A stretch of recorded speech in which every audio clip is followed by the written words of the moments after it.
Sunday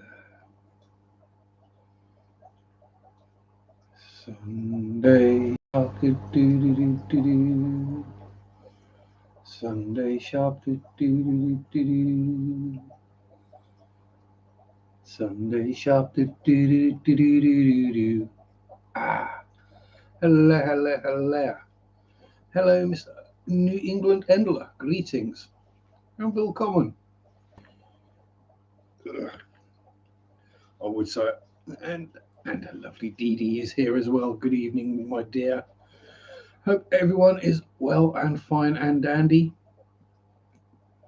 Excuse the weird glare. We do have the back door open, well, the curtains open because it's sunny still daylight. Make the most of it while we can because it's been rather chilly of late, the last few days. And we've had snow most days. It's all gone, but snow and freezings and icings, and it's not pleasant. Yeah, I've been getting lots of weird looks though. Apparently, you shouldn't be out and about in shorts and t-shirt. But hey, what do I know? I'm insulated.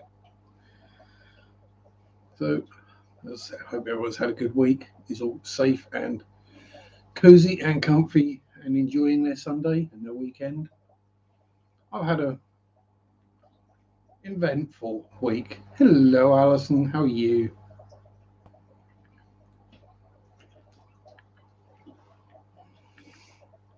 And Brennan's here, Misfit Reptiles and Aquatics, and Swampy's here as well. Hello, hello, everyone's turning up. And Hippie John, when he grow up, he want to be one of the harvesters of the sea. Don't worry, you probably won't get that unless you got a weird taste in music. And howdy ho, Kyle. Really bad accent there, but you know. Poseidon's Pets, Mr. Kyle. Hello, Shrimp. So yes, had a few minor issues earlier in the week with the irritable bowel that flared up on Sunday. Got that all sorted, under control. Got caught up on all my water changes, blah blah blah. And this morning my back decided it was going to play up. So yay, yay for trapped nerves. But you know, nothing much I can do about it, so I just deal with it and carry on. What else has been occurring? Well, the most recent spawn of super red bristly noses has hatched. They're now in their breeder box, doing well. Be off the yolk either tonight or tomorrow, so they've got an healthy wafer in there. These guys doing fine, pointing in the right direction. So that's another spawn of standards in there. There's a couple of baby mollies in there. There's another couple swimming around as well. There's, you know, mollies.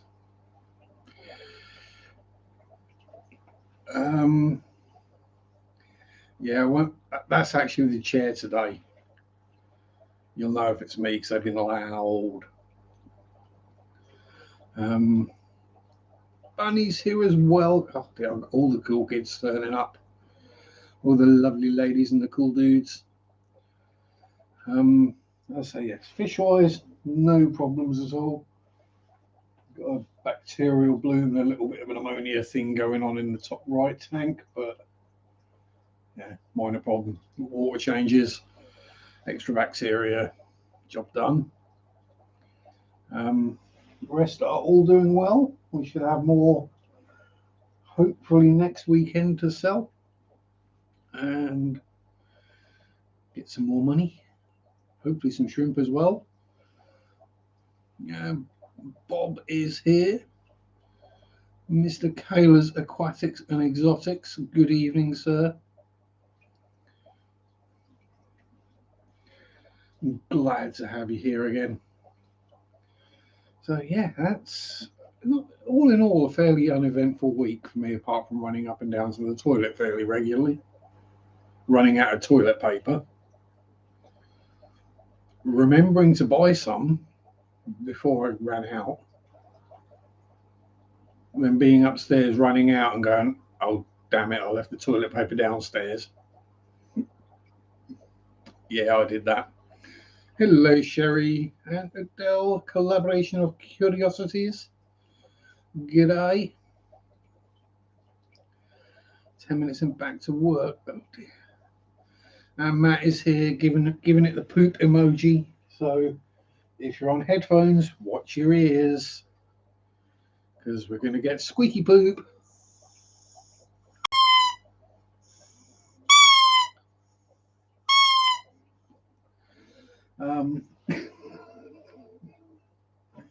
Yes, I remember to dig squeaky poop out from the pile of fish food. And Patrick's here as well, thinking it's 6 hours earlier than it is. Squeaky poo is better than drippy poo. Oh, definitely. Yeah, that was earlier in the week. I think I lost 12 pounds in 3 days. So, you know. It is literally just a squeaky dog swear, Dell. I think I paid like 99p for it. And Anthony's here. Yo, yo, yo, yo, yo. Kiddo to Knott's Berry Farm Amusement Park. Sounds an enjoyable day for Kiddo, if not yourself.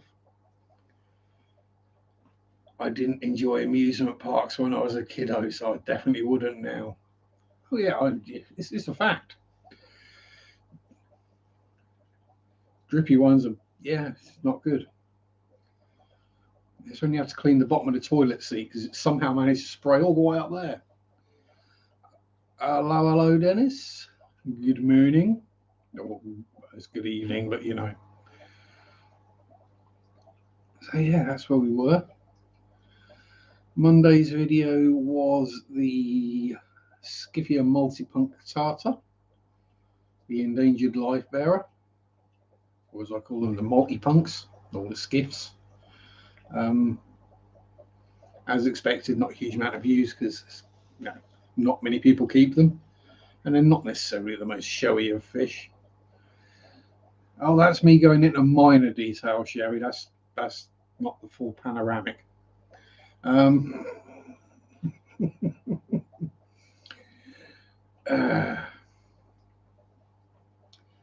Wednesday's short just died on its backside.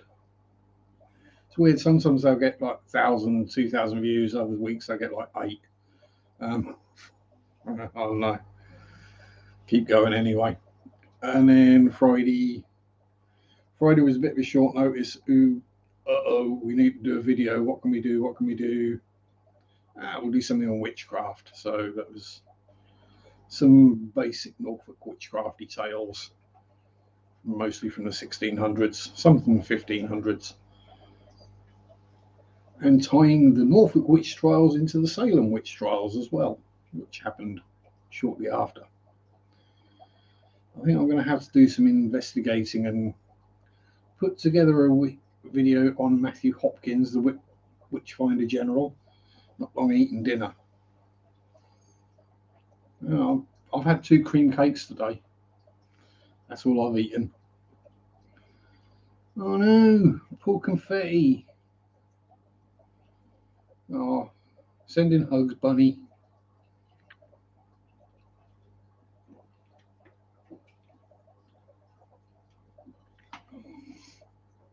Yes. Pardon me. Yeah, I've not had a better for a fair while now. Betters are lovely and pretty and fun and all that good stuff. But I can't be dealing with the breeding. Because let's be honest, I keep stuff to breed it. And better breeding for the amount of hassle and effort for what you get for it at the end of the day, it's not worth the time really. So my better tank is now a shrimp tank and has been for a year or more. And yeah, the shrimp in it are paid for themselves. So you know, whatever we do from here on in is, well, not profit, but money. Yeah, I'll say you're welcome, Ivy. It's always sad when we lose one of our fishy friends. It happens though. That's unfortunately the problem. And the more we mess with their basic genetics and make them into something they're not, the shorter we make their lifespans, unfortunately.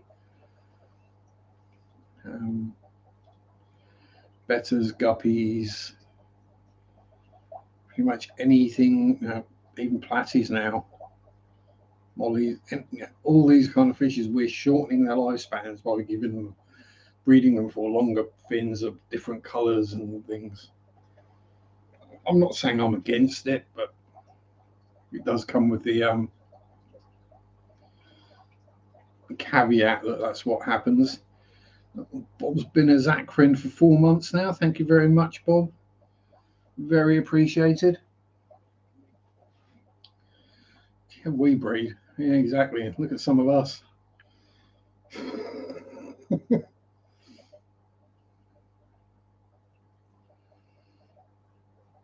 Yeah, so exactly. So I still miss my floofy boy, the Zach friend fame. He passed September before last, and yeah, I still miss him every day. I can't eat a bacon and egg sandwich without feeling sad, because I didn't have bacon and egg sandwiches when Zach was around. I had and egg sandwiches because he always got all the bacon. Although that said, little Sparky, the other one of next door's cats, who started out that next door's cat, then lived wild in my garden, then got adopted by that next door, and is now my snuggle buddy. She's 24 this year. Yeah, so that's going to be bad when she goes. But at that age, everyone's basically every day is a bonus. You know, cats don't get that old. But yeah, cats rock. They're one of the very few pets where you're at the same level in the relationship. You see the cat as the pet, the cat sees you as a pet, if you know what I mean. But yeah, it's always very sad when they pass. And Zach was before his time. He was only 14, I think.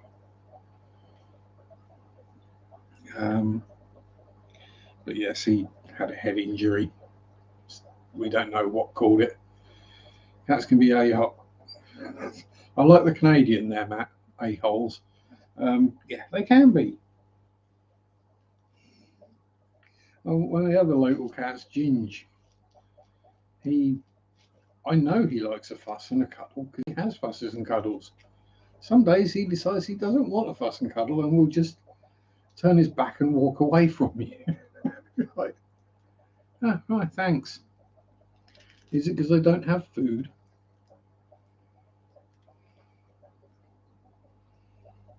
Yeah. Although on the subject of floofy pets, thank you very much, Bob. As I say, always appreciated. And to have them outside the dear, Bunny retracted that. It's all right, you can say these things, Bunny, don't worry about it. I was Zach, yeah. I mean, I'm not dumb, but he was a smart one in the relationship. He detected toxic people in my life far before I detected that they were toxic. Let's put it that way. And you quit smoking as well, Bunny. Oh, no, sorry, but I haven't. House cat's indoors and can't look after herself. Zach was basically half feral. He he didn't need humans.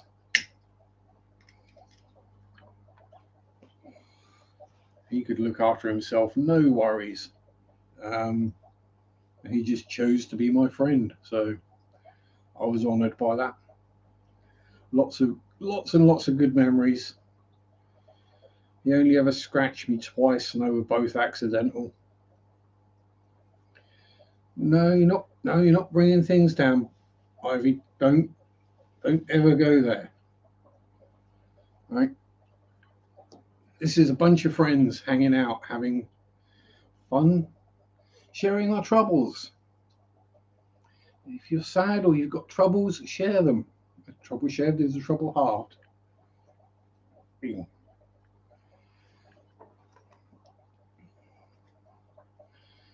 So yeah.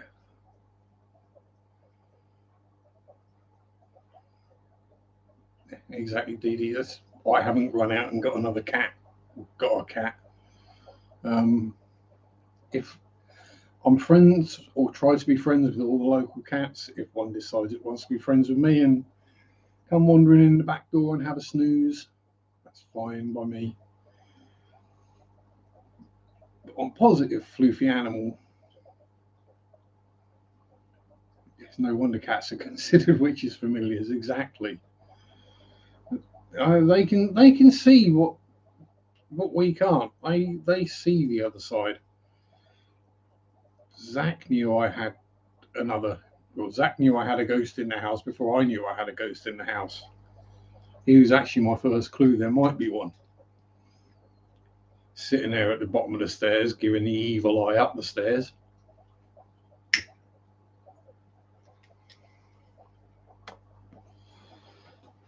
That is a very small price to pay, and I'm sure he grew to love the kitty as well, Dee Dee. And Scully's here as well, Evening Skull. But yes, due to circumstances, I'm going to go with my stepdaughter because it's easier to explain that way. Nadine is getting herself another bunny rabbit, which we should have next weekend. Haven't found out a name yet, but it's a little sort of creamy, light grey coloured dwarf lop. So, very cute little bundle of fluff. So, that's what we've been doing the last couple of days. Well, me and with Mary today, popping out getting little supplies for the bun. So, food, toys, that kind of thing. It's going to be Nadine's rabbit. She's responsible for looking after it and everything. So we just get the fusses and the snuggles. Oh, correct. Cat sits on the chest. Stairs. Yeah, having a cuddle. Yeah. Don't be freaked out. It's just can see something. Just because there's a ghost or something, it doesn't mean it's bad. Not every spirit is evil or demonic. I've got two in this house. Neither of them are. They're both friendly. This one still jumps up on the bed with me and has a snooze. The other one just stays out of the way. Might hear a noise. Or actually, Mary and I heard shadow earlier when we came in. There was no one in next door. The cats were out and heard knocking upstairs, like someone knocking on one of the bedroom doors. So, yeah, it's not scary. It's just, oh, hello, shadow. Yeah, I know you're up there. Exactly. Might well be a loved one looking after you. Nothing we. Yeah, you'll feel it if it's something negative or malevolent or whatever you want to call it. You'll feel it.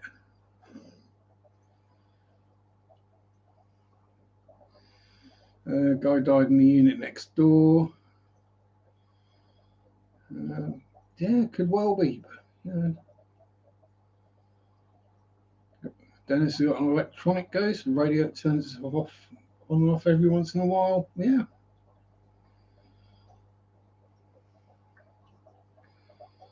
Sharpe, call myself lay down doing Mike's show. Mike, left eye hurting bad. First time catching live. Yeah, no worries, Patrick. You have a lay down. Left eye hurting bad.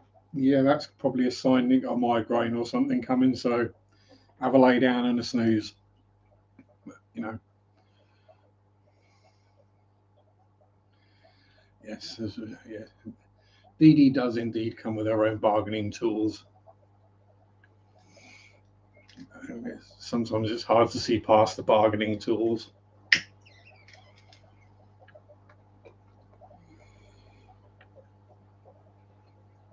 And it is interesting a bit. I try and it's a strange one. I try and come up with an open mind and be open to things happening or feeling things or seeing things or hearing whatever.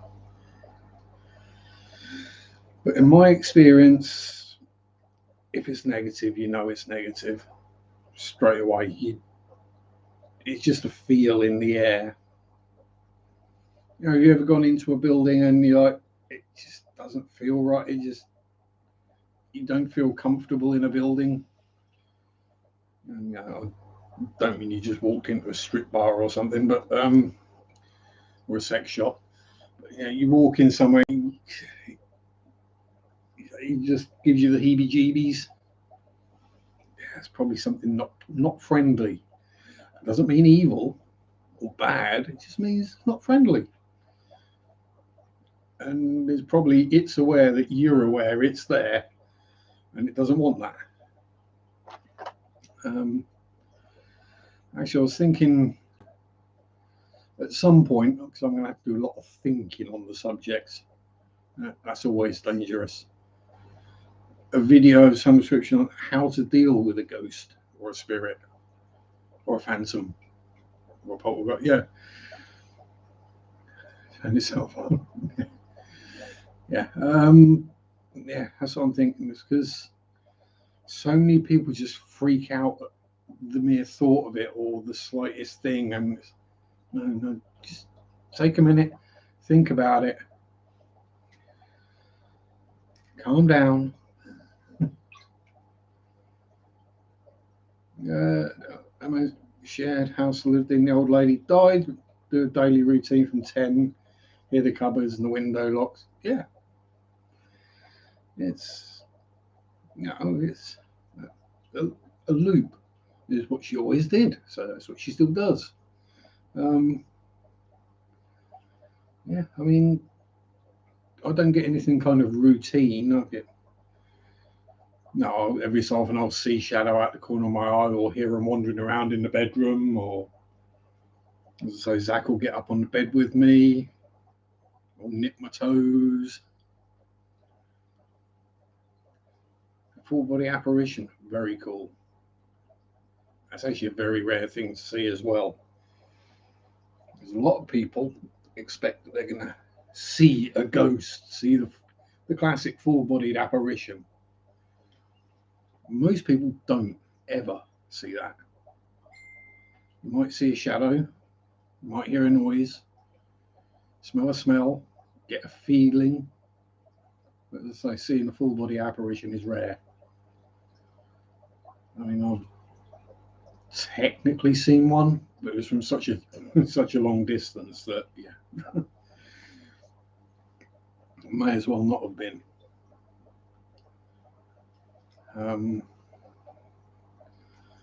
Yes. The problem I find with talking about anything paranormal is trying not to come across like a crackpot.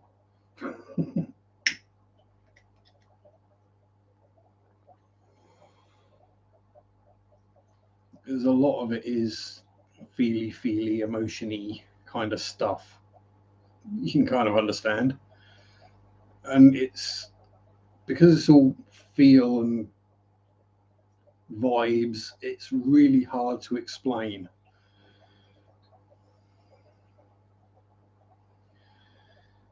And Bunny doesn't shave her doubt anymore. You can call it that if you like, Bunny. I've heard it called a lot of things, but I've never heard it called a doubt. A redoubt, perhaps.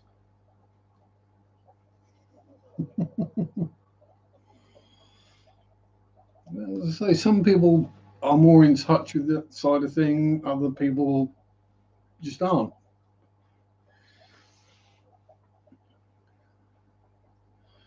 A4 camps, all little boy in old time baseball kits hanging about. Yeah. I say it's.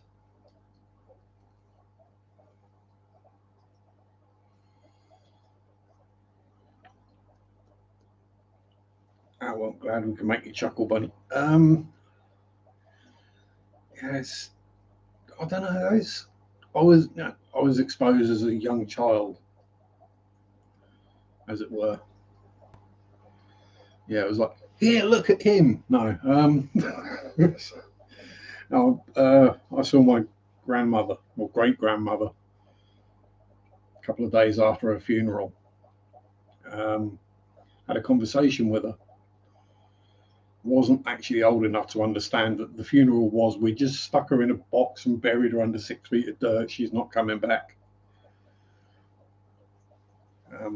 So I've always kind of been open to these things. Whereas if you've never had any experiences and you've gone through all your life with everyone saying there's no monster under the bed, ghosts aren't real, your imaginary friend isn't real, there's no such thing, it's all lies, don't believe it, it's all fake. That sinks in and you switch off. That's my theory anyway. That little bit of you turns off. Hey, evening, Anthony. How you doing?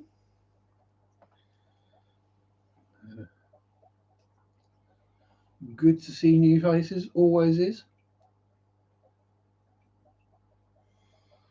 And you'll forgive me, but I'm god awful with names. So if I know you, I'm sorry. It's a Roma 200 behind me. And it's not that far behind me. I'm just large. See if I can touch it. But yeah, it's a Roma 200 or 50 gallon if you're American. I do love me a Fluval tank. Bit pricey, but in my opinion, worth it. So I've only got the one Roma, but I do have two of the big, well, two of the medium flexes and one of the little flexes as well. And I've got a couple of the Lovefish Panoramas, one of which I got given for free. And a Tetra starter line, which I really don't think that much of. And the rest of them are just your generic glass boxes, pets at home jobbies. Yeah, I don't think I've seen a UFO, but you know, these things up in Fife, got them from Facebook Marketplace for 50 each. Bonus. But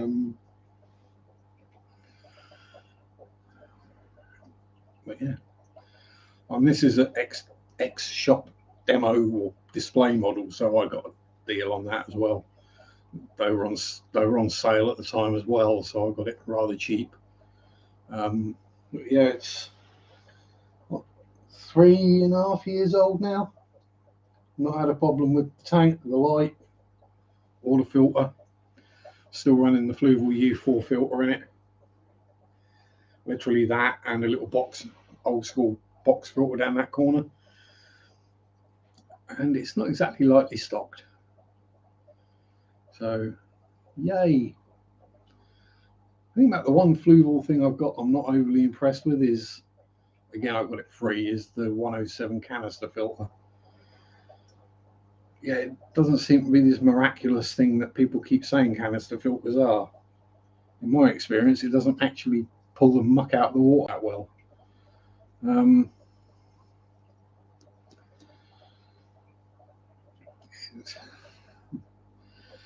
Tube lights, yeah, so Maybe switching to the LED. Yeah, maybe saving money anyway with the LEDs. They draw a lot less power.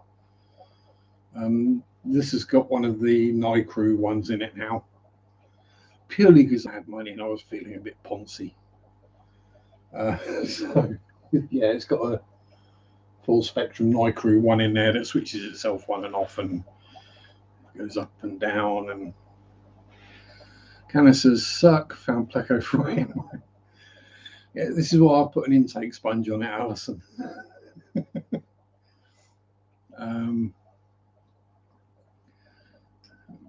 Yeah, I really don't see.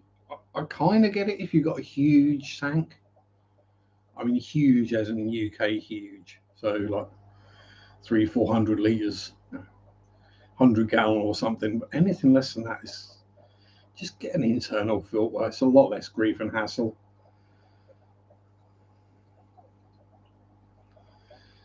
Yeah, love having horn water with stereo. Gave up gravel vacuum yet. I don't gravel vac either. Yeah, not very often. Sometimes I have to, but yeah, I'll say sponge filters are solid. I mean, I'll say the one that's down that corner. You remember those ones you used to have in your goldfish bowl in the 80s? Just a little plastic box with the floss in and maybe a couple of bits of sponge. Yeah, there's still no better filter at sucking the tiny little particulates out of the water. I'll say all those are running on sponges. Well, the top three have got Fluval U ones in as well, and that one's got some random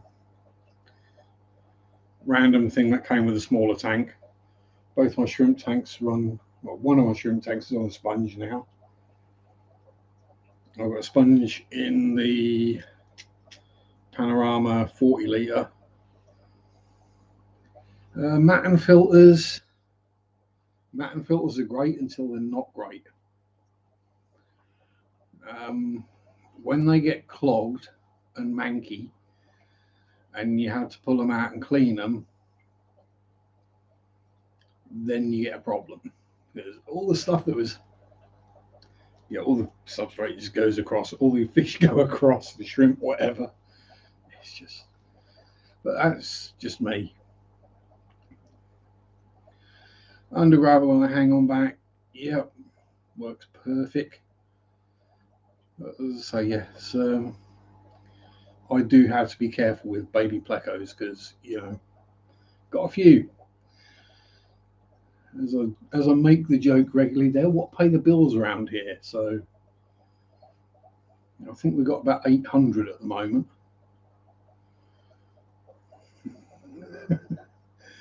Yeah, Matten filters are good in shrimp tanks, and they're superb in shrimp tanks because you've got all that surface area of the actual filter sponge for the shrimp to feed on. And you'll find most of your shrimp will be on the sponge rather than all over the tank, because all the food gets sucked onto the sponge, all the bacteria lives on the sponge, all the stuff that lives on the bacteria lives on there. Yeah, just a few, Adele. So we've got 100 in the breeder box in the flex over there, 150 in that breeder box. There's 150 in there, 100 super reds in there. There's 150 in there. There's 50 super reds in there, and that one down there. There's another 100.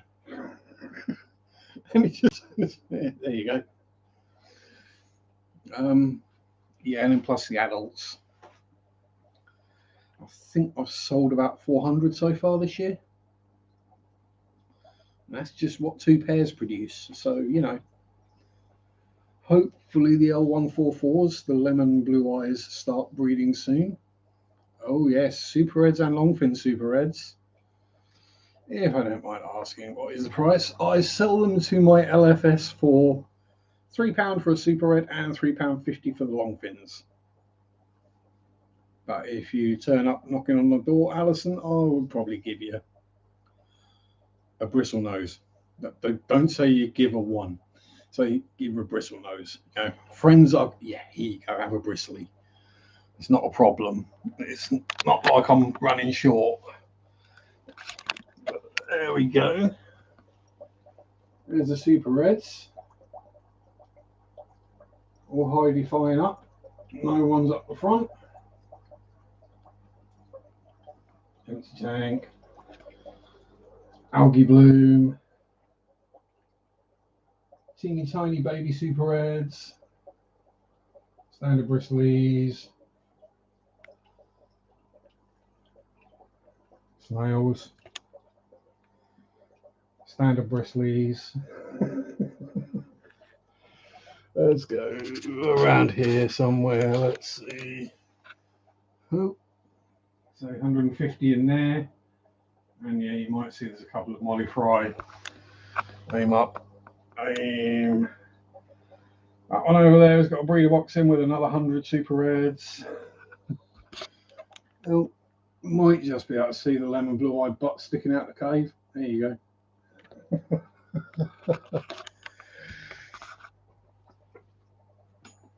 Oh. And before you get seasick, we'll just do obligatory Shelly Dwellies. Shell Dwellers in a Fluval Flex. Yes, it can be done. There's like 5 generations in there. They need thinning out a bit. I do need to sell some.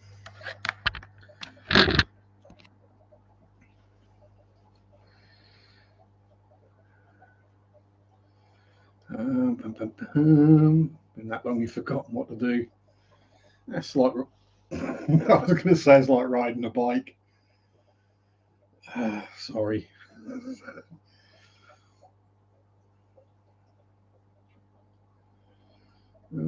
And Jeremy's here. He has spoken. Too bad there's a big pond in the way. There is. Yeah, I might have a slight case of pleco. What? Multi-tank addiction. I wouldn't say pleco addiction. I just bought plecos and they just keep reproducing. What can I say? I put a male and a female pleco in a tank, and then every month they start producing more and more plecos. I'm just glad I've got somewhere to sell them. Oh, camera's doing weird stuff again. Will it refocus? There we go. But yeah. See you later, Barney Ivy. Mwah. Yeah, it's you know, got a few fish. You know, 3 shrimp colonies. Only 2 of which I'm meant to have, by the way. One is an accident. It was like, oh, there are shrimp in there now, are they? Okay.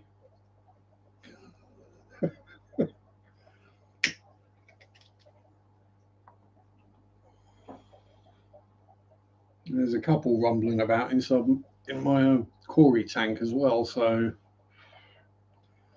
probably be number 4. Yes, there is a tank with just, well, I'll say just Corys. It's pepper Corys and golden white clouds. Because the pepper Corys like the cooler water, and the white clouds like the cooler water. And I don't have to pay to heat the tank then. Although I've not been quick enough to get the eggs yet. A couple of times, but no successes. Other than that, I normally just see the remains of the eggs stuck to the glass where the Corys have laid them, then the next one along has eaten them all.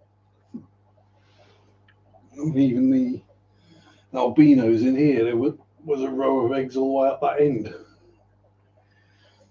By the time I got something to go and collect all the eggs, they'd been eaten. Hey ho. It's all gravy. Oh, and the other thing, looks like the little Nanacaras have got their breeding plumage on, so we might have some baby Nanacara as well shortly, which would be good. This is all very well having hundreds and hundreds of bristle noses, but I'd like to be able to sell something else if I could.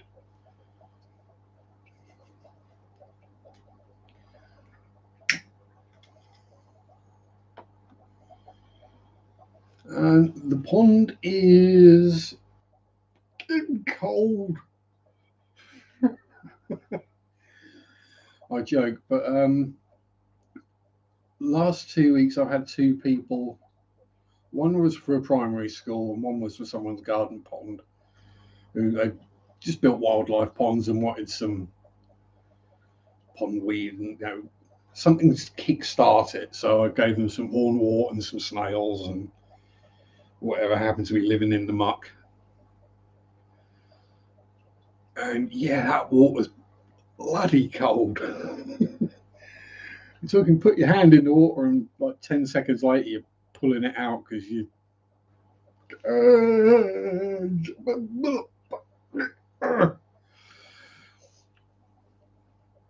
But thankfully there's so much hornwort and so many snails in there, it's not a problem. In 10 seconds you can get enough to fill a bag. Yeah, that wasn't pleasant. I do have a video filmed on that, Bob. I haven't watched it back yet to check whether it's actually watchable, so I might have to redo it. But yes, I do have one filmed. As is usual, when you go to film a video on your pond, everything hides. So all the frogs hid, all the fish hid, all the birds disappeared. It's just like, oh, okay. So this is just some green water and piles of frog spawn. Oh well. It's accurate to what the pond's like, though. You can't claim I fake things for videos. Let's put it that way.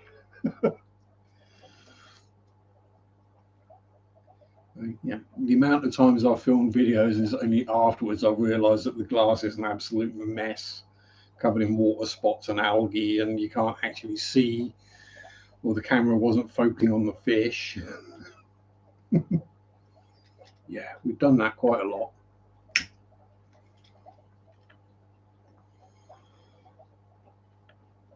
So I'll see you tomorrow, Bob. It might be pond video, it might be Limia perugiae species profile, one or the other. Or perhaps they'll go around. I might even finally get around to uploading part 6 of the Swallow Aquatics tour.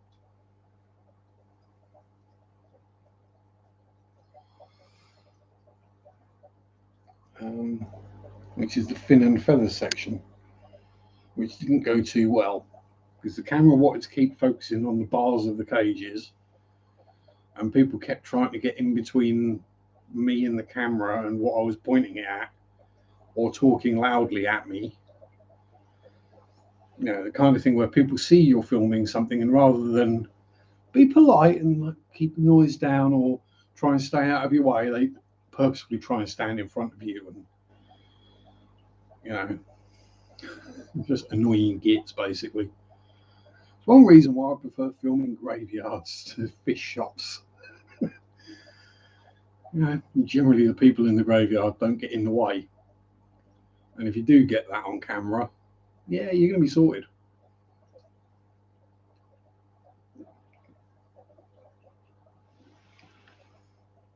What do you reckon, Bert? Hey? Yeah, you just hamming it up to the camera again? Or are you trying to work out if you can get to the molly fry that are hiding up behind the breeder box? Yeah, you can't. Don't worry, because the dwarf neon can't get back there. Yeah, just chase some mollies instead. That's the point. I'm going to have to get rid of some more mollies again soon as well. Well, we do have I do have an empty tank, but you know, I've got 2 breeder boxes full of bristle noses, so I don't have an empty tank. I need to clear another one. Such is life.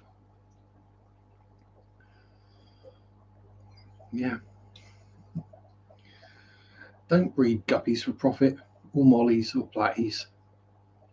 Breed bristle noses instead.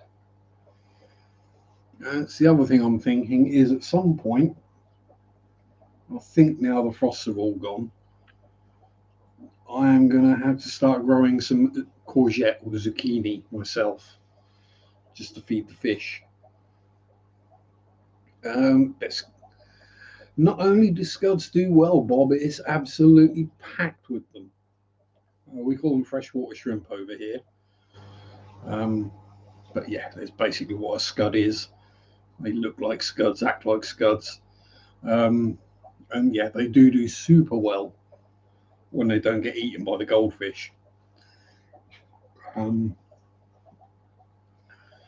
yeah, we got 3 comets in there, and they keep the numbers of other things down quite well. As I say, it's a completely natural nature pond because the filter's not even running anymore, and I don't feed it. So LFS gives a buck a guppy or a platy. Yeah, that's literally 10 times what you get over here. Because, as I said before, guppies and platies sell for less than £3, and they cost pennies for the shops to buy. So, if a shop will take guppies and platies, you'll be lucky to get 10 pence or 10 cents for each as store credit. They won't even buy them. It's just not financially worth their time, really. Evening, Scotty. How you doing? Yeah, I mean, I get £1 per bristle nose for the standards because they generally sell for £5. But yeah, live bearers is just not worth it unless you're breeding rare live bearers.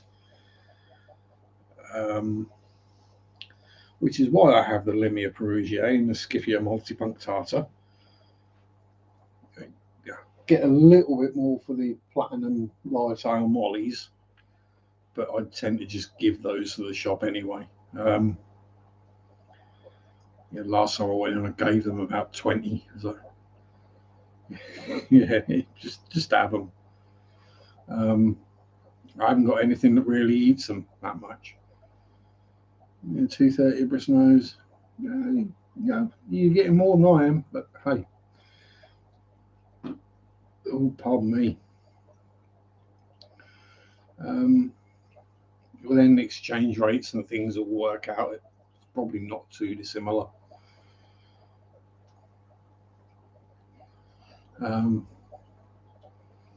Shell dwellers aren't bad because they're easy to look after and you get a decent amount for those. Shrimp, yeah, shrimp are easy. Once you've got a colony established, you just chuck a bit of food in every day or every other day and change a bit of water once a week and clean the filter out every so often. And yeah, it's not a license to print money, but compared to anything else, is a whole lot less grief and a whole lot easier.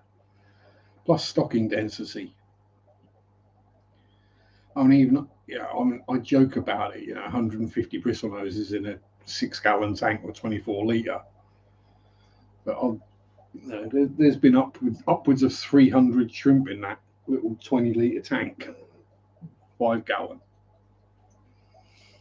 There's not at the moment because I've sold most of them, but you sell a bunch and the ones you've got grow bigger and have more babies, so they soon repopulate. And by having the 3 now, the 3 shrimp colonies now means I can take from one, let one catch up, take from the next one. Shellies are $5. What does that have? I get 2 per shelly, and I think they sell for about £9. So, Yeah, and it's the thing is, most shops are willing to pay a bit more than they can get them from the wholesaler because they know they're not going to get the losses. They're going to be healthier fish. But yeah, it's what they get from the wholesaler. If they can get them from the wholesaler for $2, I ain't going to pay you much more than that. It's, you know, um, and the thing is, around here, shell dwellers should be super popular because they can go into a smaller tank. They're super fun to watch, easy to keep. It's a hard water area, so you don't need to add cichlid salts or anything. Just literal straight tap water and dechlorinator. Some sand, some rocks, some shells. You don't need expensive lights or anything because you're not dealing with high light, with plants. They don't like bright light anyway, so you're not turning the light down. And yeah, I get a bit of algae on the glass, but don't we all? Especially this time of year, the sun comes in the back door straight onto the tank. But then the little things that live on the algae. And yeah, shellies are cool. They're a nightmare to catch, but they're cool. What you have to do is watch real closely, and the ones you want to move on and sell, when you lift the lid on the tank, you have to be careful. Right, that one went in that shell, that one went in that shell, that one went in that shell. And you can either do the bucket full of tank water with a mug or a vase in the bottom, and then pop the shells on the top of the mug, because then the shells will come out of the shells and drop to the bottom of the bucket, in which case you can pull the shells out, and then you just net them out of the bucket like you would any other fish. Or it's breaking the shell apart to get the fish out of the shell. You said great, put the shells on the top upside down. Yeah, that'll work. Yeah.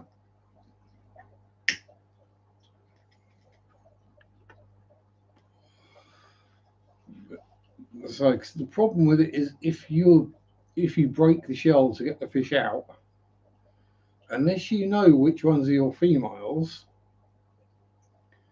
which is very difficult because they all look the bloody same, there's every chance that you might smash a bunch of babies or a batch of eggs when you crunch the shell. So, and there's always the danger you're going to injure the fish when you break the shell. Oh, don't tell me my lighter's died. Back in 5 seconds. It Sharpe refills the lighter with gas. Not that kind of gas. I'm not farting into the lighter.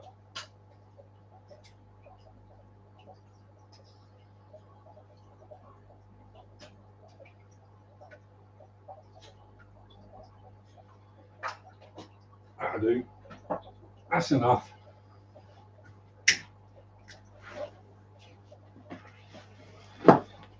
These are supposed to be disposable, but they're refillable. Have you tried the box elbow setup? I've not tried that one either.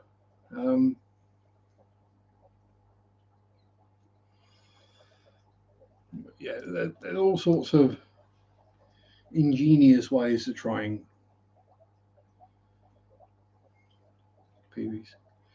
PVC elbow setup. No, I've not tried that. I've thought about it, but to be honest, I like the shells. Yeah. Butane lighter gas. And yes, I do instantly light it after I've just filled it, and there's probably a cloud of butane in the air, but hey.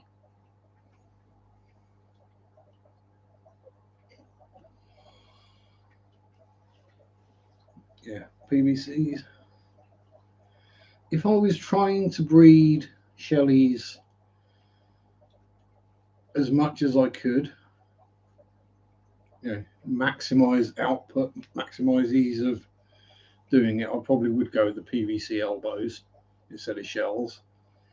I say just the ease. But I enjoy my shellies doing shelly things with shells.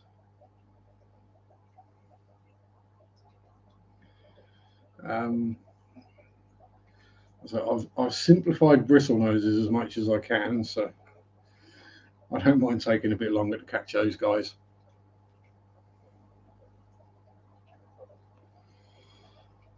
But as I say, in the time it takes me to catch, as I say, 4 or 5 shell dwellers, I can catch 100 bristle noses easy. I've got the knack of catching bristle noses. And Mikey's here. Hey yo, hey you guys. How's it going, Mike?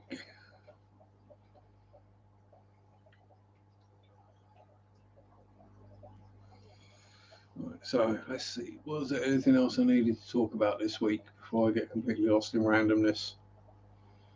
Videos. New bunny coming. Well, not here, but Nadine's. It'll be around Mary's. As and when I get a visit or I get to meet said bunny, I will make a little video.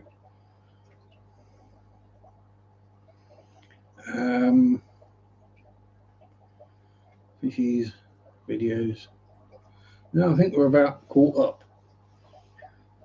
Don't know what I'm going to do for Friday's video yet this week. Going good. Got lights and heat back to the chameleon cage.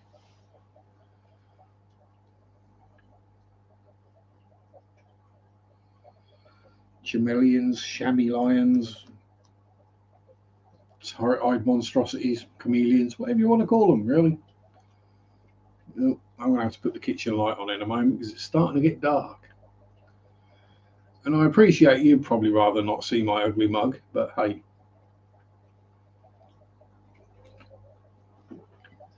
Apparently YouTube likes when it can see people's faces. So twice in a row, is my back going to be okay? Yes. Miracle.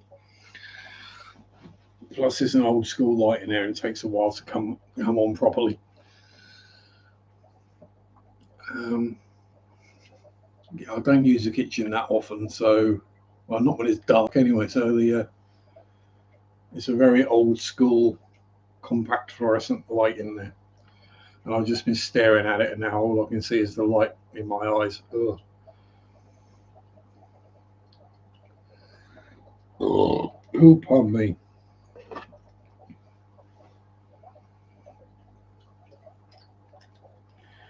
Yes, hello, Shelley Dways. You've been silly.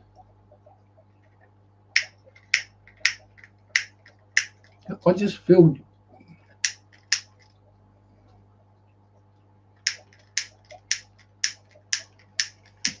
There we go.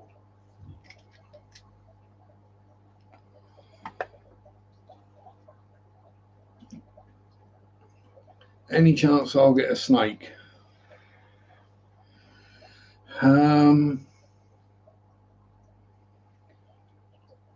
I'm not going to say never.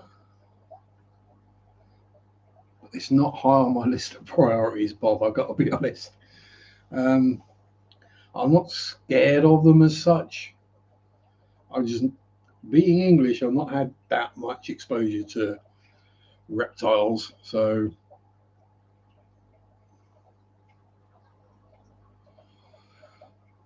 there's more chance of me getting myself a bunny or something like that. Don't you just love carbonated drinks? I burp all day long, Alison. It's just I drink Coke or I drink energy drinks, so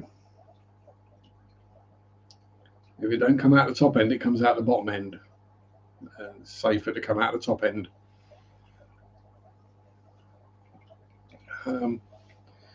Yeah, I say reptiles or lizardies or sneckies I have thought about, but it's not up there on my list of priorities.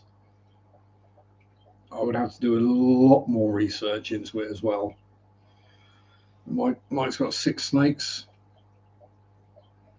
Well, I'm technically I've got one, so I do have the obviously the one-eyed trouser snake, but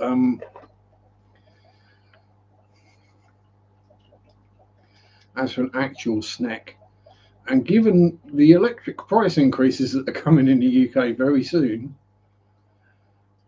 a heated enclosure, another one, kind of probably not a good idea.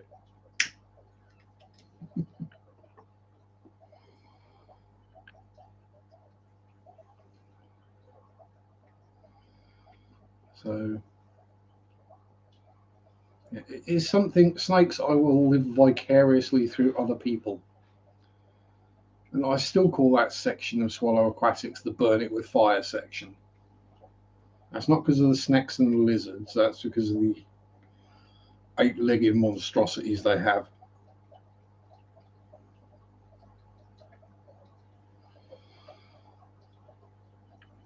Yeah. The kind of spiders that you could hear walking across the carpet. Kind of ones that leave footprints behind.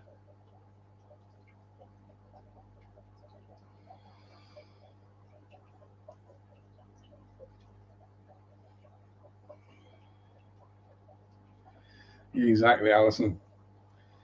That's going to start getting real scary. It's scary enough at the moment with the energy bills, but eek. I might give up something else like eating.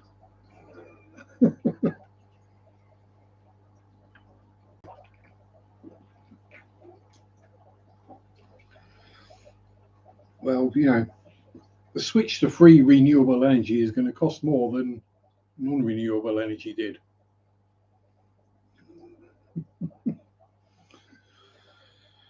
Yeah. But never mind. Our politicians are all getting richer and richer and richer. So that's okay. That's good. Sarcasm. Um,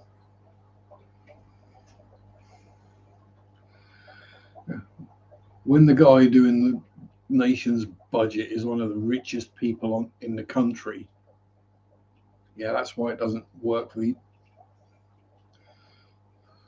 Thanks to Derpy Bojo. Yeah. Yes. Derpy Bojo and Rishi Rich. Yes. People who have never experienced real life in their lives. And Bob's got 6 snackies too. Yes. I mean, I have a thought. It might not be popular among certain circles, but I think if you went to a private school where your parents had to pay for your tuition, that you shouldn't be allowed to stand for public office. Make sense? Because if your parents can afford several £1,000s a term for your education, you've never been hard up. Just a thought. But yes, we'll try and dodge politics. I'm not sure what will get me in more trouble, politics or religion. Probably religion, but hey, my politics are weird enough as well.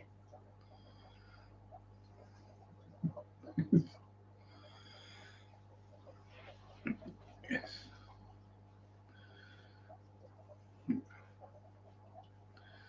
Vote for Mike the Headless Chicken.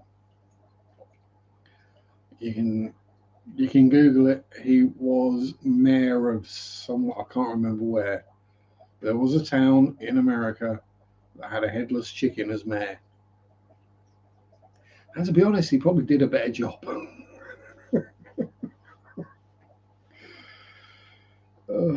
Yeah. Right. Oh, stretch.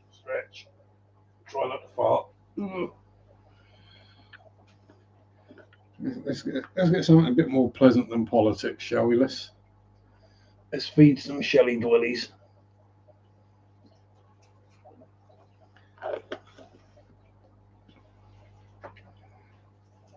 And let's watch some Shelly dwellies having a munch, because that's far prettier. Om nom nom nom nom nom nom nom nom nom. Yeah, you see just how many are actually in there when I put some food in. Even the babies start coming out.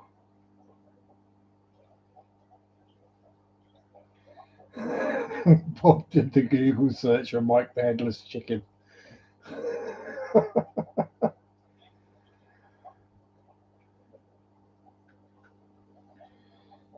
Yeah, they are very cute, friendly little fishies. And they are eating Hikari first bites. Yeah, even the adults like it. Ooh. Right, point at the fish, not the computer. So if you look down the bottom at the back, you can see some of the buddies. There's about a dozen small fry in here, as well as all the adult size and sub-adult size. As I say, it's starting to get a bit overcrowded, so there might start being some aggression. But yeah, happy, friendly little fishes. And when people tell you they don't come up in the water, if they feel safe and comfortable, they'll actually feed off the surface. Oh, gold kitchen. You don't want to see that.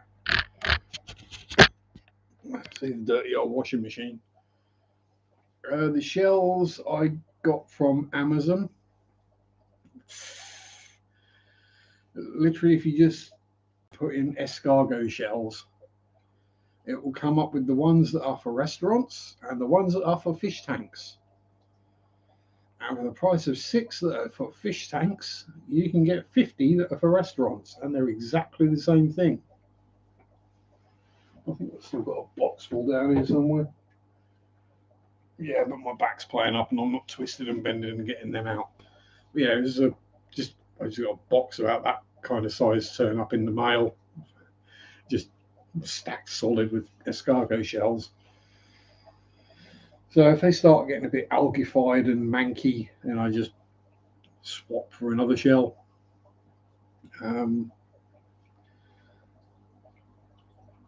Yeah, but I say they will pick them up and move them about. It's we got a bit of a squabble going on over territory. Calm down. It's just a piece of sand. Yes, I know. I know the food is blown into that corner. Yeah, some of the weird things I find out randomly throughout my life. Headless chickens for mares, and I think there's been other ones where there was a dog that was a mare for somewhere for years. I can't remember. Given what our mare turned out to be like, I'd rather have had a dog. Yes, our town mayor is going to be facing corruption charges at some point.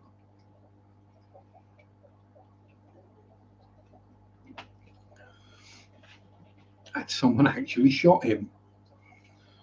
OMG, I just looked. I told you it was a headless chicken.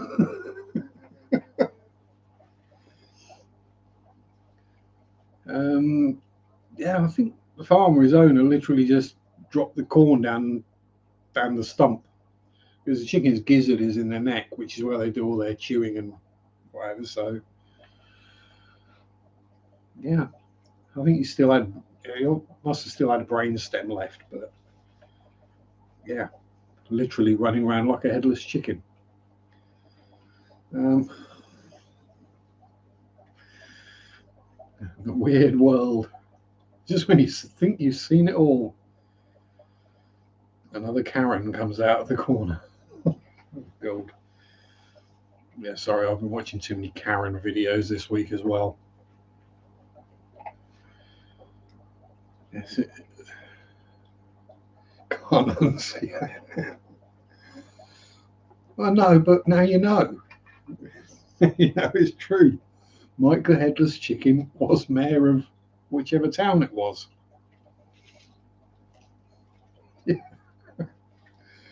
It's,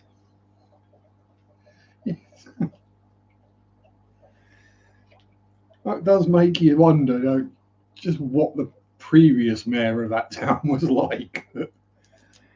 That the farmer decided to stand his headless chicken in as a joke, and the headless chicken won the election. This is doesn't give you much faith in what the other candidates were like, does it? Really? Can you imagine being the person that lost that election? Try getting home and explaining that one to your better half. Oh, how did it go, honey? Um, um, I lost. Oh no, who won? The headless chicken.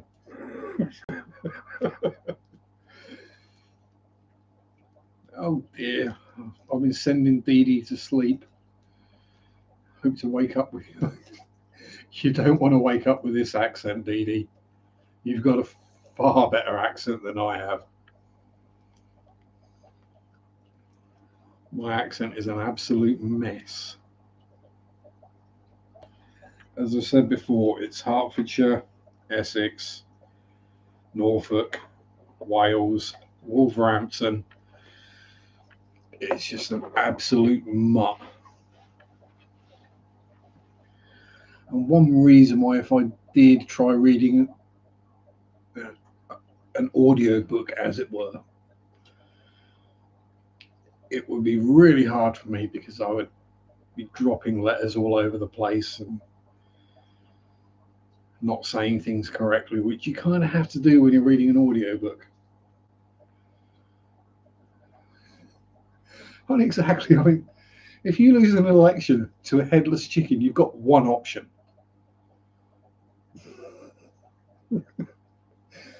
I mean, if you're a serious politician and you just lost an election to a headless chicken, you got to take yourself out to the barn and shoot yourself. Let's be honest. Easy now, easy now. There's a Mr. DKF, Mr. Dan himself. How are you, Danny boy? Are the pipes are blowing?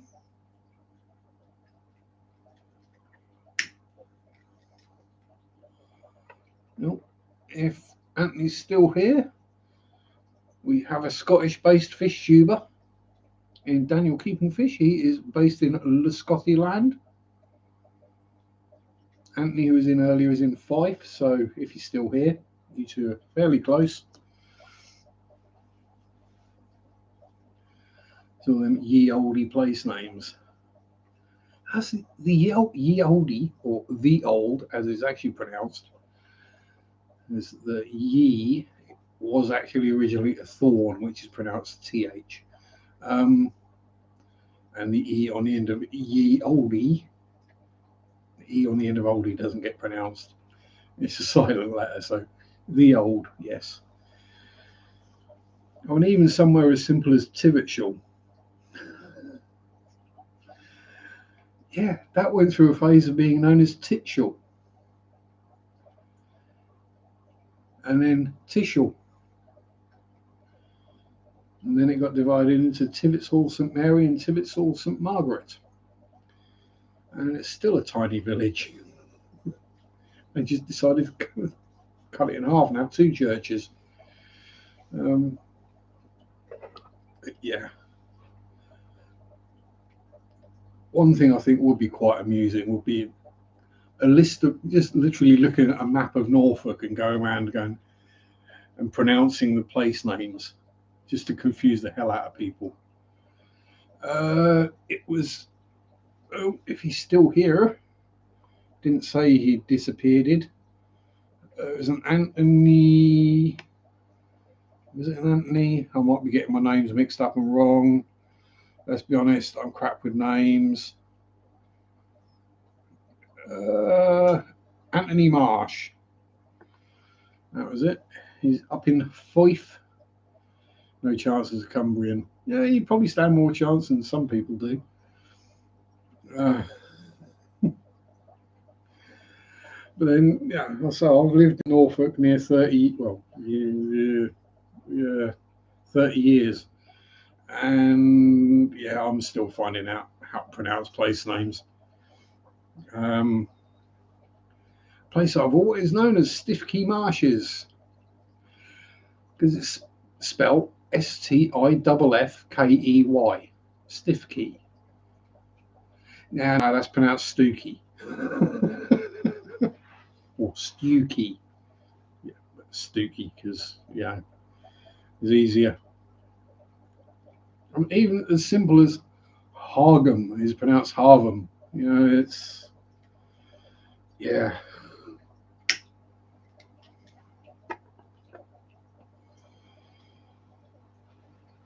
There are some very strange place names in Norfolk. Oh, we do have a California, so that explains a lot. Um, I'm not sure which one I'd rather go to. That's the scary thing. Would I rather go to California in Norfolk or California in the US? Mm, yeah, I think we'll leave that one.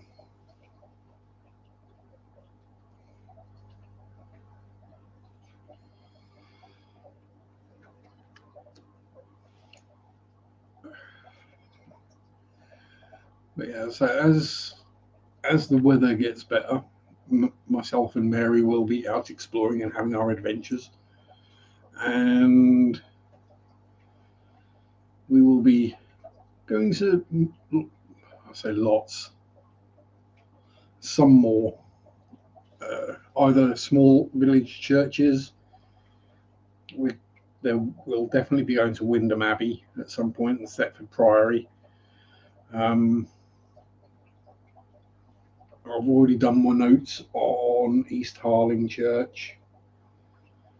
Probably do Deetham and Hackford, Morley St Botolph and Morley St Peter, Tibbetshire St Margaret.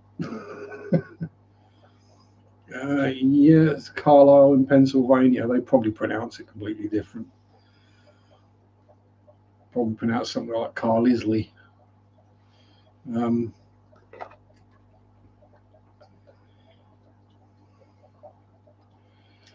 DFK is very sore. I've been removing a tree from the back garden all day. Then Reese, oh, I feel your pain, Dan. I feel your pain. What I did was I cut it down as close to the ground as I could.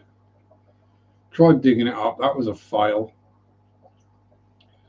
Drilled a bunch of holes into the stump, and then for the next few days, I just poured nitromethanol down the holes. That killed it.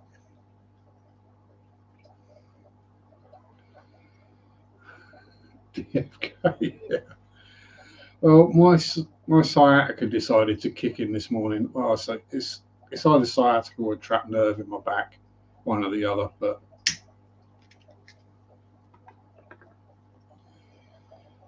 it's all right as long as I don't move.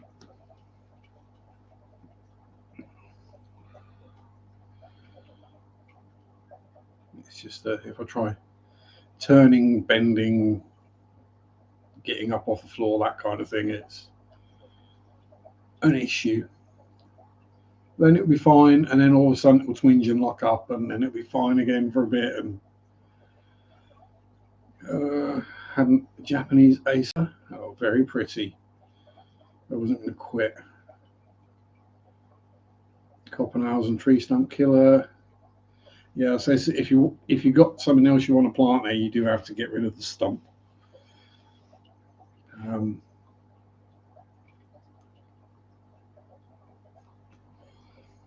and I do not recommend using nitromethanol in your garden. It will kill everything else in the vicinity.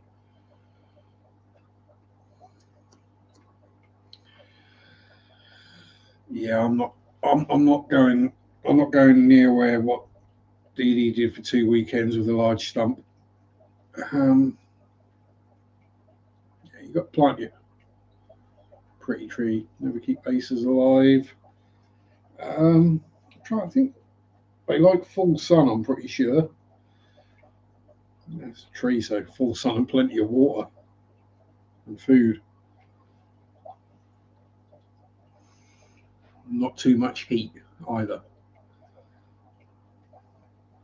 But yeah, well done for doing it. So I gave up. And that was my fault for letting my garden go to trash. If you think it's bad now, you should have seen it several years ago when I had to remove the buddleia tree. So I got rid of that. And the buddleia got that big that I couldn't open the back door. And if I looked out of the upstairs back bedroom window, I was looking at buddleia right in front of me. So I got rid of that. I was like, yeah, it's all clear, sorted, job done. Forgot about it again for a few years, and when I decided to sort it out again, I had elder trees growing in the back garden. Cumbria's no chance of heat. Hey, I've been to Cumbria. You have some nice weather on a Tuesday afternoon in June.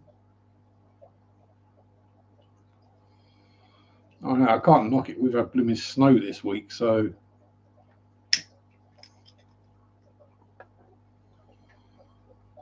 came over the North Sea. I reckon that was Marriott. She sent it.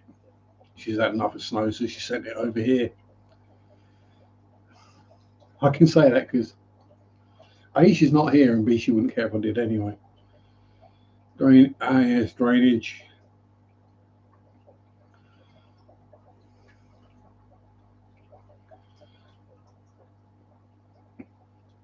Bob used the hillbilly method of kerosene in a match. Yeah, so I was pretty much hillbilly. I just didn't have any kerosene, so I used the nitromethanol. It makes kerosene look non-flammable. Yeah, kill it with fire. But yeah, I didn't use the fire in the end. I just used the nitromethanol. That killed it very well.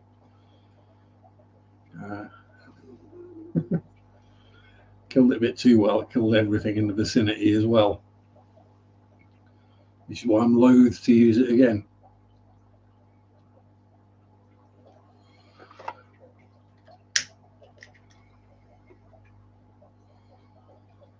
I did start clearing the brambles earlier. Was it last week or this week? I can't remember. I've been started this week because no, it wouldn't have been started this week. In the last week I started clearing the brambles, and then discovered all the birds' nests in them. Eek. So yeah, that had to be halted, as we have. What were those? A pair of sparrows, just standard house sparrows, and a pair of blue tits nesting in the brambles. So we've left them be for now. Yeah, been quite nice. In the raindrops, wearing sunglasses. Yeah, I've been happy with rain. But you know exactly why it happened. I know why the weather changed. It's because I broke the shorts out. I put my shorts on and it froze again. Just wait till I get a haircut. Why do you think I've not had a haircut yet? Because I know as soon as I do, we'll have a stopping Arctic blast come through. It always happens. But I think that should probably be it for the year now for bad weather. We are into April now. Easter in a couple of weeks. Kids are on school holidays again.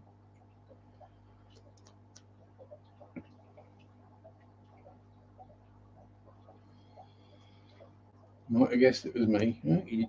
If something happened, it normally is me. Yeah.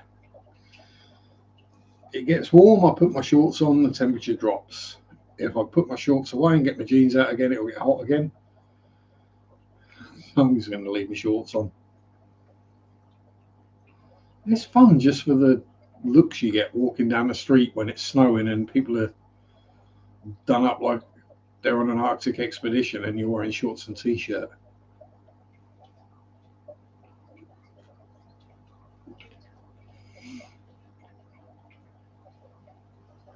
School holidays already. Guess how many human fry you had helping you with the tree?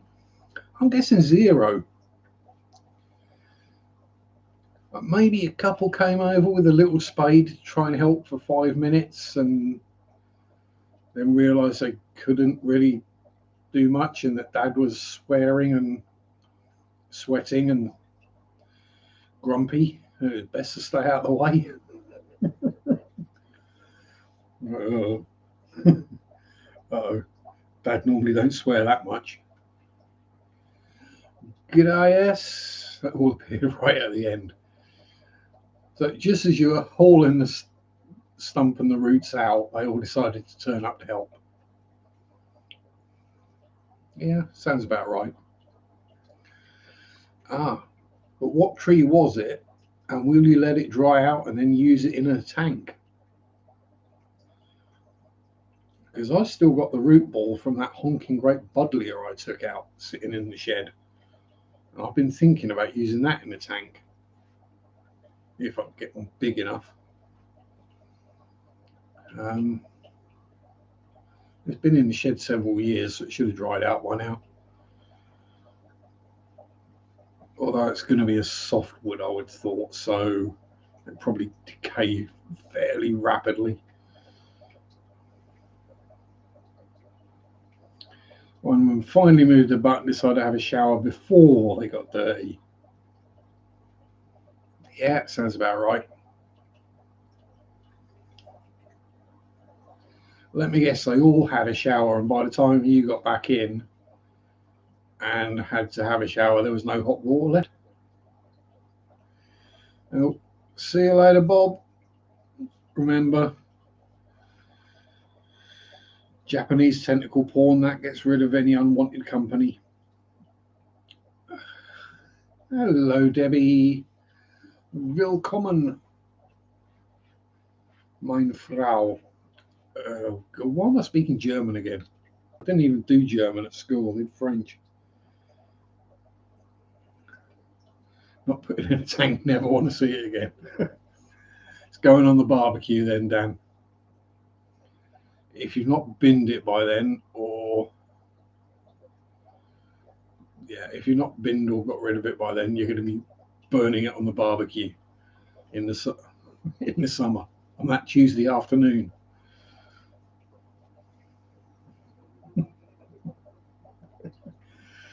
That's pretty much what my barbecue ended up using. I think I did like 2 or 3 barbecues on it,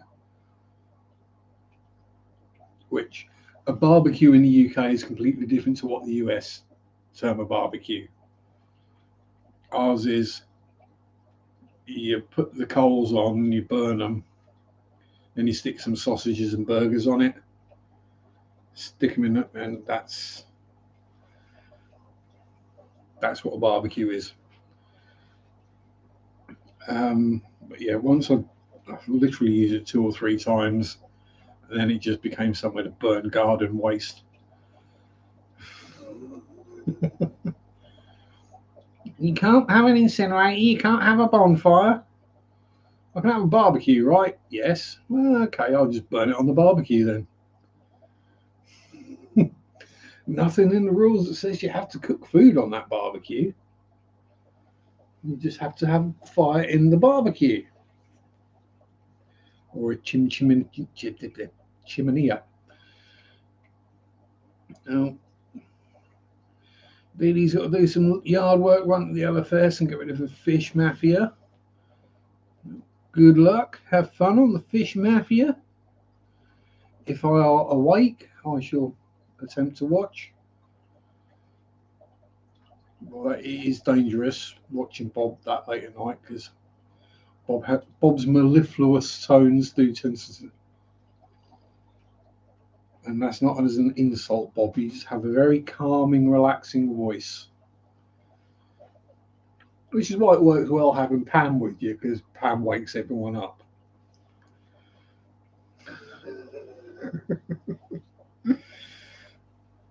Bless you, know I love you both. But yeah, have a good day, Dee Dee. Remember,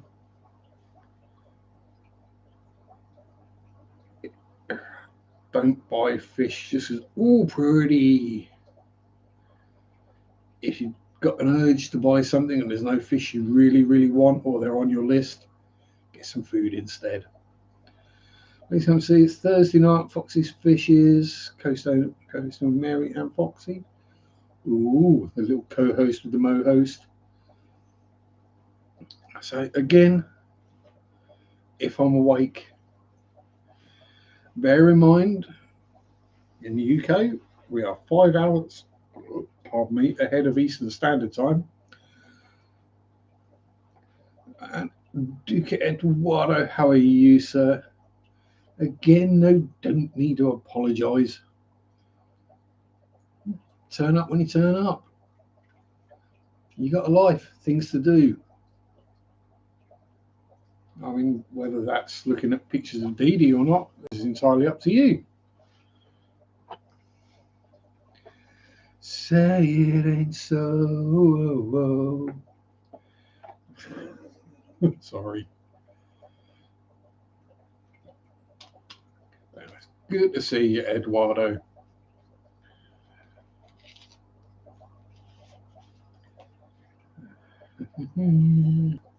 So he's rolling another ciggy, because why not?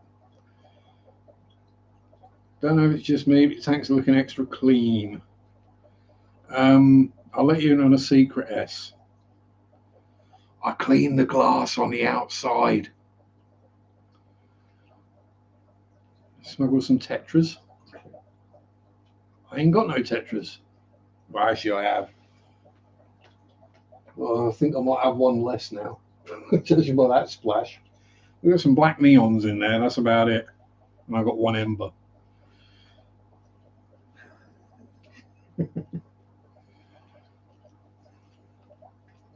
Yeah, literally, what happened was I filmed a video.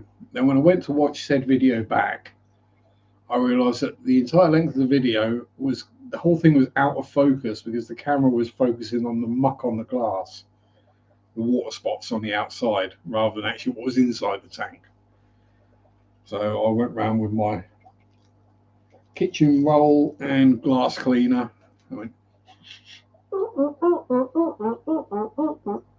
I can see. And all the fish got scared.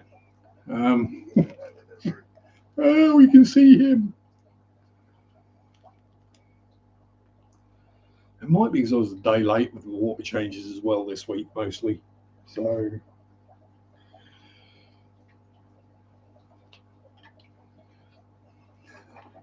well, the scary one is that one has had 50% water changes in the last 2 days. Razor bladed a couple of days ago. Oh, yes. The good old Decorator's razor bladey Dubry. Takes the single-sided blades. Open it up. It's just those go in there. You can put it in the other way around and make it safe as well. So you don't cut yourself when you leave it laying around.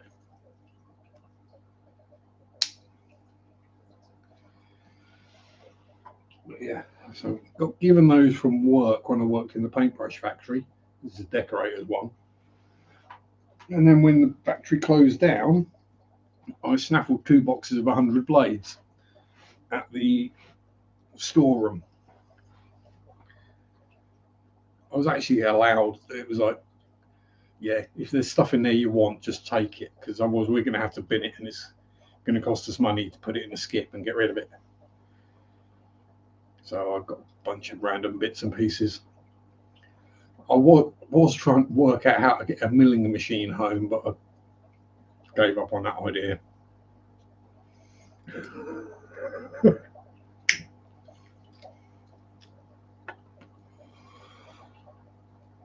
I did also, for a moment, consider the air compressor. I figured the neighbours might complain about an industrial, factory-sized air compressor just for running an airbrush.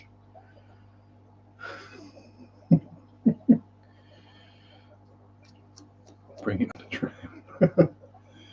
Yeah.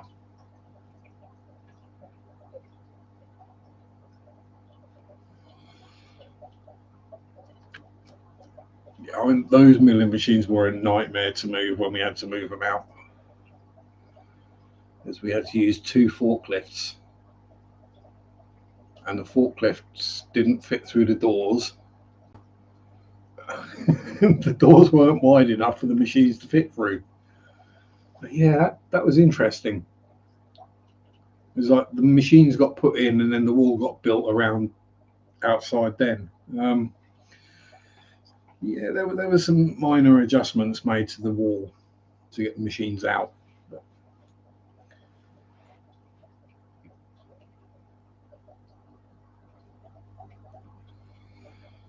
That was fun loading those on the lorry. 2 of us sat on forklifts with the thing balanced between both forklifts. Yeah, that was a don't do this at home. You are not taught to do this on your forklift safety course.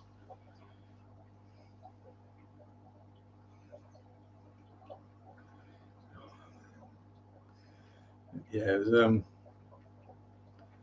yeah, I forget how many health and safety rules we broke getting those out. Uh, you know it's bad when you have to have some fat dude sat on the back of the forklift because you start lifting the thing up and the forklift starts tipping forwards as the back wheels come up, and it's like, okay, we'll drop it back down. Hi, Dave, come sit on the back of the forklift and weight it down, will you? Yeah, and not safe. Don't do that at home or at work.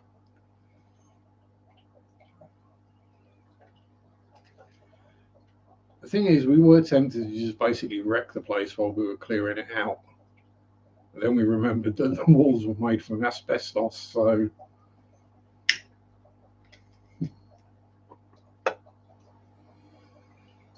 And recently, a local church has bought the buildings. God knows what they're going to do with them because they've virtually collapsed now.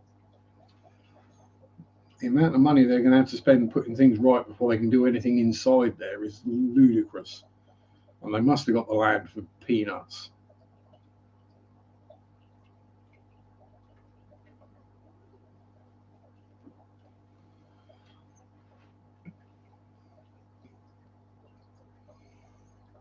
Uh,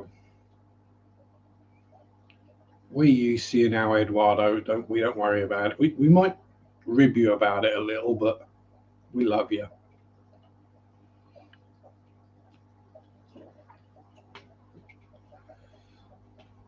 It's one of those things, especially if you're streaming, you got to be able to talk for hours on end without saying anything. I really do envy these people who come up with a list of things they're going to talk about, and that's what they talk about in their stream, and then they finish their stream, and you're like, wow. I literally turn on the computer, go live, and then think, oh crap, what am I going to talk about for 2 hours? Just like my videos, really. Oh, yeah. Got my fingers crossed for you, Eduardo.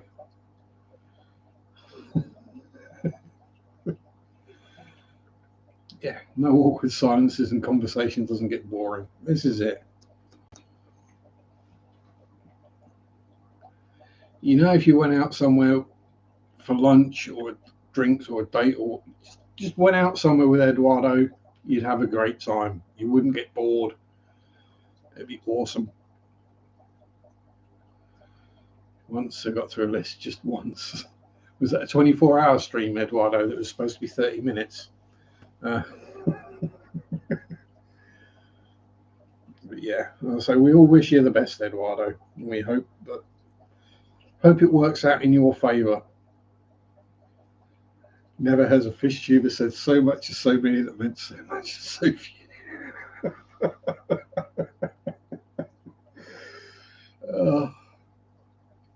I think what you really mean, Dan, is never has a fish tuber spoken so much bollocks. I mean me. Oh, that's not fighty behaviour, is it? That's not squabbly. That's humpy behaviour. Oh, sorry, I was watching some Shelley porn. I talk absolute rubbish for a couple of hours every Sunday, and sometimes some people turn up. Yeah. At least I'm not slapping people for making jokes. But damn, if every time I made fun of someone I got slapped, I'd have black eyes permanently.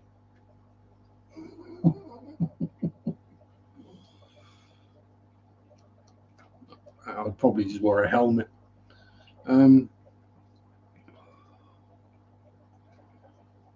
Although, no, at least the one good thing about that meant most of us were actually aware the Oscars were happening. Without that,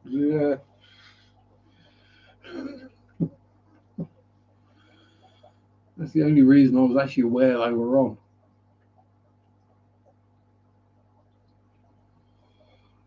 Oh, you missed everything, Adele. You missed everything.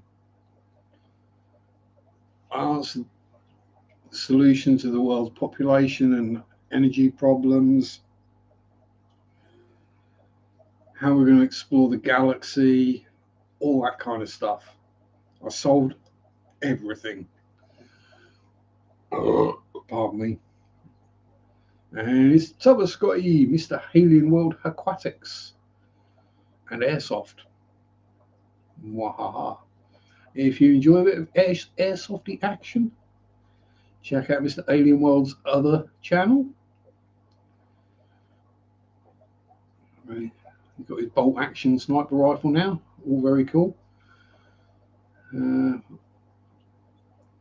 Yeah, exactly. Be you, Eduardo. Just there's no point trying to be something you're not. Be yourself. People appreciate it. Now, even if you rub people up the wrong way, that's just a clash of personalities. It happens. There are people I don't like. There are people who don't like me. Whatever. We can't like everyone. Yeah, a spade is a spade. Exactly. You have to be careful using that term these days.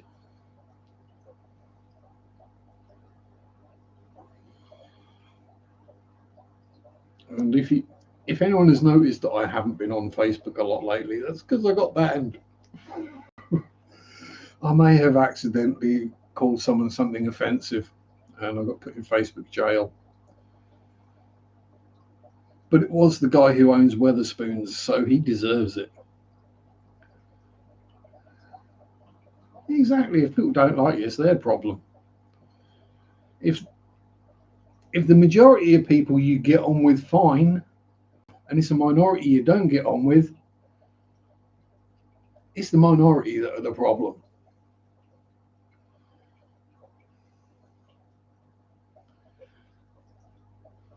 No, you're not a spade. You're not a well. I mean, you could be a diamond, but Eduardo, you're the king of hearts. No, actually, it was only 48 hour, Alison. Hola, Ricky. How are you, my friend? I'm passably human. You don't like anyone, you're fine.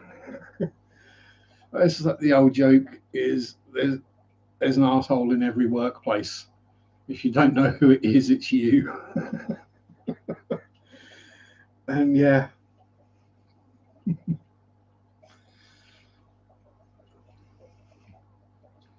Problem is, it's that one asshole is the one that goes and complains to the boss every time you call them an asshole.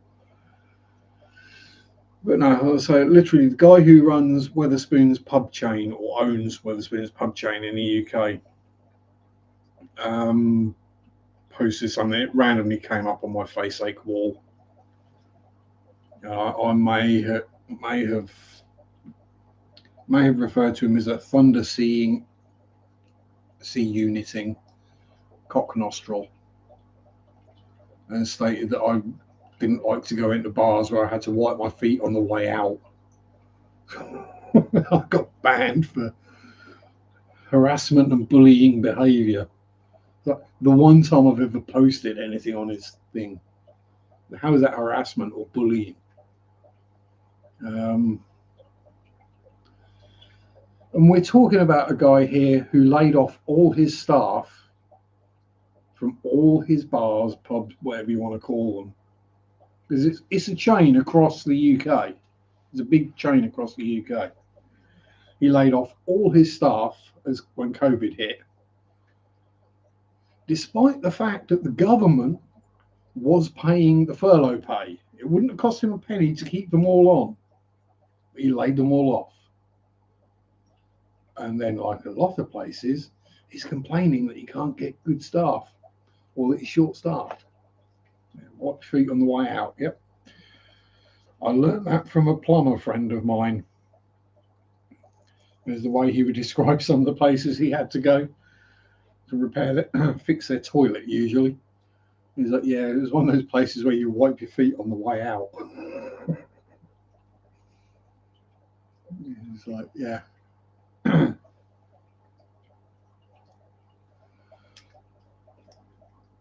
Yeah, carpet isn't meant to be sticky. I'm sorry.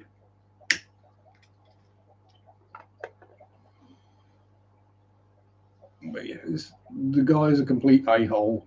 Everyone knows he's an a-hole. But I get Facebook banned for pointing out that he's an a-hole.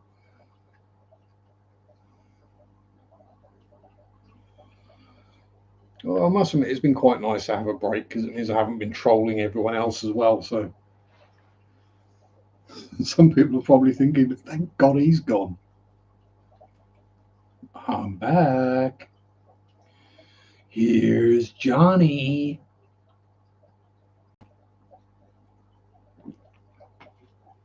Yeah, Facebook jokes for telling the truth.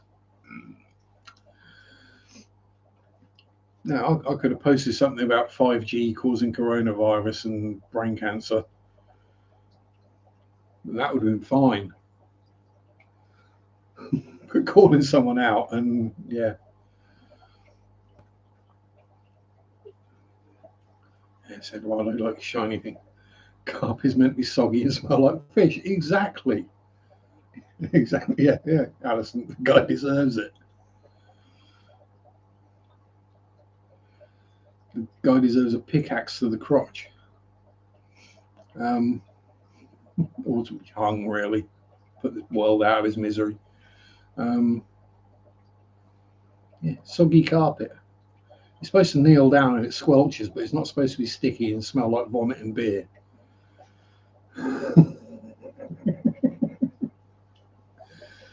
Look, we're all fish keepers here. We've all had soggy carpet at some point or other.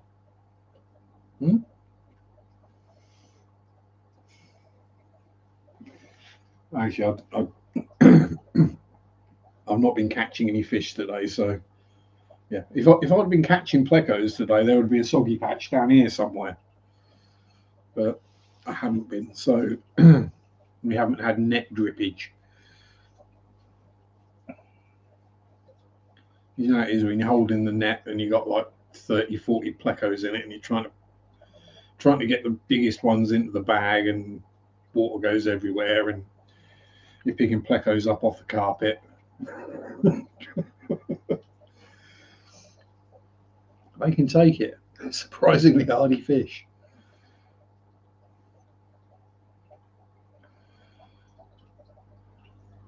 Yeah, not had soggy carpet. And fish keeping plumbing backed up and flooded the place. Yeah. Eduardo needs more English insults to add to his repertoire. Oh, I think we can work that one out, Alison. Cockwomble is a good one. Chug nuts. Tractor boy. I'm trying to avoid the ones that are actually sweary.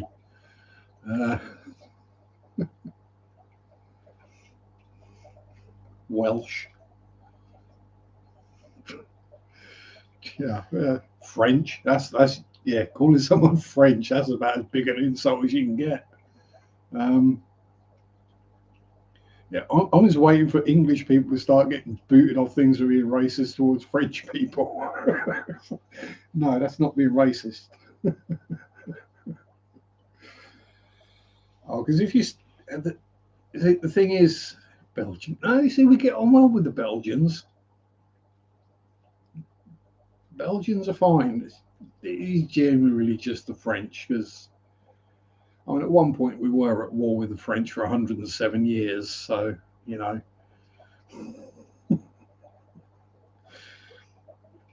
yeah, people think modern day wars go on for a long time.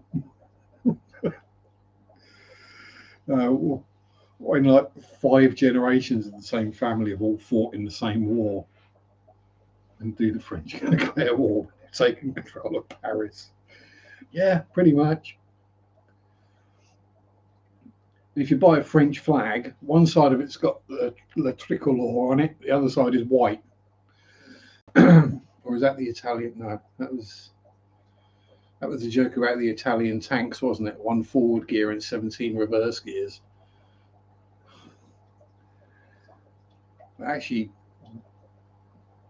when you look into it, that is such a bad joke. Because actually, the Italian tank battalions were the best trained troops they had. They were the ones that hung in. Yeah, cockwomble, great insult.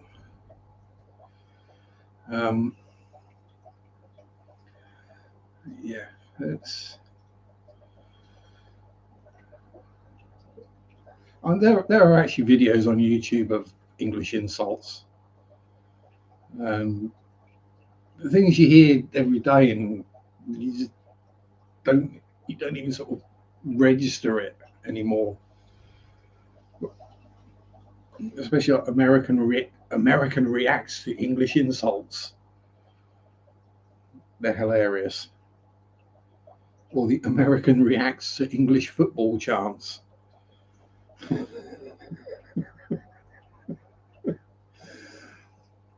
they're expecting things like, come on, you Spurs, or yay, Minnesota, or whatever.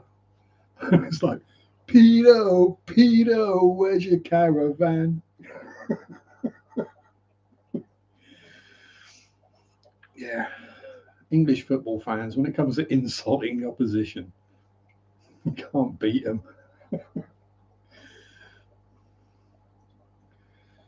Especially if a player on the opposing team has been accused of a sex crime.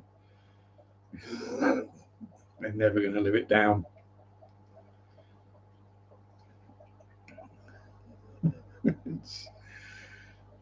Cricket fans, yeah, they're good too. Some of the Aussie sledges are hilarious. But then that one, the Australia England thing, is it's a lot more good natured. It's back and forth, and it's all a bit of fun because we know we're going to lose, right? But England France, that gets serious. But the funny one is when England fans think they have some massive rivalry with German fans, but German fans don't have the same rivalry towards England fans. German fans, it's with French.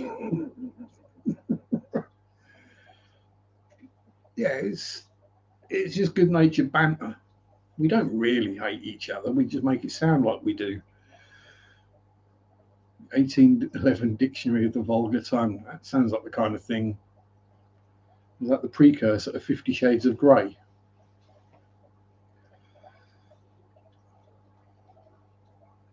But yeah, it's like when English people do Australian accents badly, or when Aussies do English accents badly. It's a joke, it's a laugh. And you get the court, blimey, governor, throw another shrimp on the barbie. You flaming galah.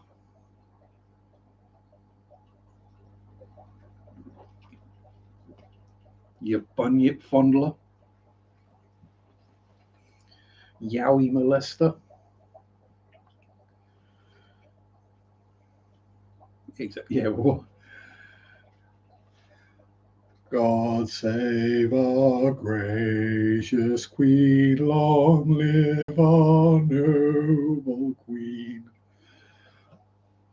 Yep.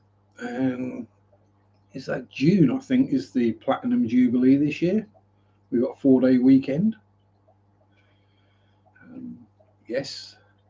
Queen Elizabeth II has been on the throne for 70 years. She won't live too much longer. Well, no, but, you know, he's the longest serving monarch in the history of the world. Well, you spelt it right. Bunyip is a Australian water cryptid. So kind of like a folklore-y type animal. Think something along the lines of Chupacabra, Bigfoot, Mothman. Then we're stuck with Charlie. Yeah, we won't have Charlie for long, then we're going to be stuck with Baldy. Baldy and the stuck-up little wench. Or Baldy and Boobless, if you want to call them that. To be fair, Bunyip is like a yowie. Alison's not going to have a clue what a yowie is either. A yowie is Australians' Bigfoot. Scott is as yet undiscovered by science. I was like, Mary and I were talking earlier, and the whole big cats in the UK thing. It's a thing. There are big cats wild in the UK. Right? It's not a surprise. The amount that have escaped over the years, or when the Dangerous Animals Act came in, they all got released. Yeah, they've been breeding. But because there isn't scientifically accepted proof, they are technically a cryptid.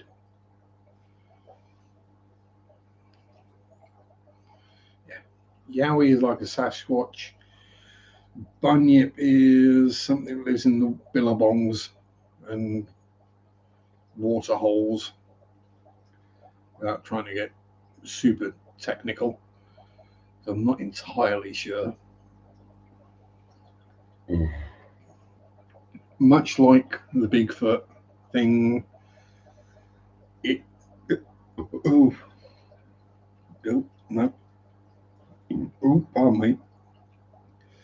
It comes from the indigenous peoples, so the Aboriginal peoples, which is not an insulting word. It's not an offence to call someone who is actually from somewhere Aboriginal.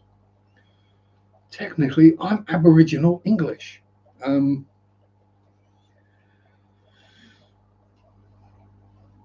Creature from the Aboriginal mythology of southeastern Australia. This is lurking swamp, billabongs, creeks, riverbeds, and waterholes. Yes, it's.